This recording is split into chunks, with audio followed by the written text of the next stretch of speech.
में क्यों शिकायत कराई?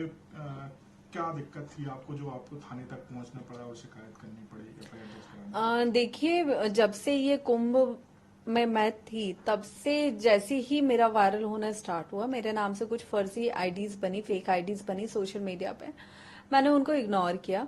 और उसके बाद जब उन आईडी से पैसे की डिमांड की जाने लगी, मेरा एक वीडियो था जिसमें मैं महाकुंभ में साधु संतों को, कुछ कलवासियों को ब्लैंकेट डोनेट कर रही हूँ।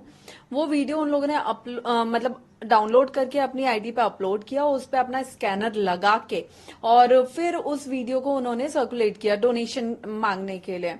वो जैसे ही मुझे पता चला तो मैं भोपाल आई, यहाँ से 15 दिन पहले की बात है। मैंने उन 3-4 आईडीज के अगेंस्ट कंप्लेन करवाई।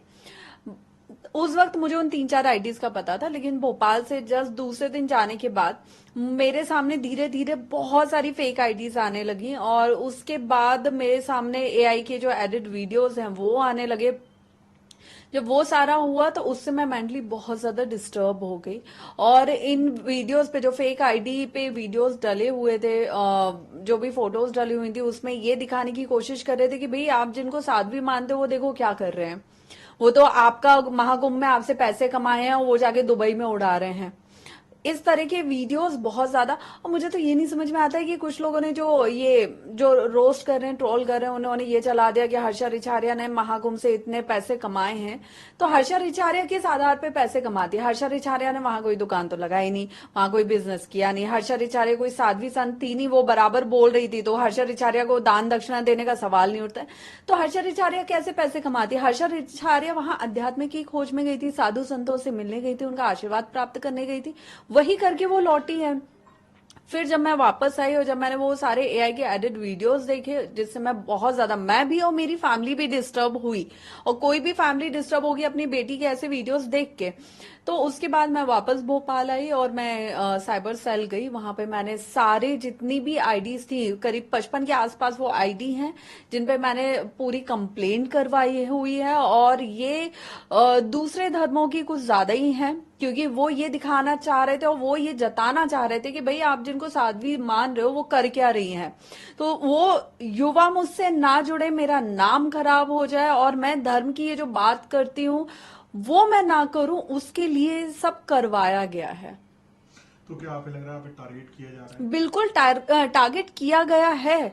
और ये जिस दिन से मेरा वायरल होना, फेमस होना शुरू हुआ था कुंभ के माध्यम से, उस दिन से उसके 2-4 दिन बाद से ही ये चीजें शुरू हो गई थी, जो अब बहुत लेवल इनका बढ़ता ही जा रहा है और जिन्हें अब रोकने की बहुत ज्यादा जरूरत है। कौन लोग हैं आपको, कौन लग रहे हैं जो टारगेट कर रहे हैं आपको, देखिए, क्यों कर रहे ये हैं? बहुत सारे लोग हैं जो दूसरे धर्मों के हैं, जिनमें मैंने पुलिस को कल स्क्रीनशॉट्स और आईडीज भी बताई हैं, ये बकायदा उनके नाम लिखे हुए हैं, सब चीजें हैं। और कुछ लोग इसमें, क्योंकि कहता है ना कि घर का भेदी लंका ढाए, जब तक अपना कोई दूसरों के साथ नहीं मिला होता तब तक चीजें उतनी पॉसिबल भी नहीं होती है। तो ये दूसरे समुदाय के द्वारा, दूसरे पक्षों द्वारा भी किया जा रहा है, जिसमें कुछ लोग अपने भी शामिल हैं। आपका मैंने इंस्टाग्राम पे पोस्ट भी देखा था जिसमें आप कह रही थी कि आप इतना हाइट हुई हैं कि आपको सुसाइड करने का तक मन हो रहा है, तो क्यों आखिर आपको क्या बुरा लग रहा था जो इस तरह की बात तक देखिए, आपको करनी पड़ी? ये प्रश्न आपका बहुत अजीब लग रहा है मुझे, क्योंकि कोई भी लड़की जो अपने इस तरह की वीडियोस देखेगी और जिसके पास डेली 25, 30, 35 लोग सोशल मीडिया के माध्यम से, व्हाट्सएप के माध्यम से, जान पहचान वाले अनजान लोग, सब वही वीडियोस के लिंक भेज रहे हैं कि मैम देखिए आपके फर्जी वीडियो बना के क्या किया जा रहा है।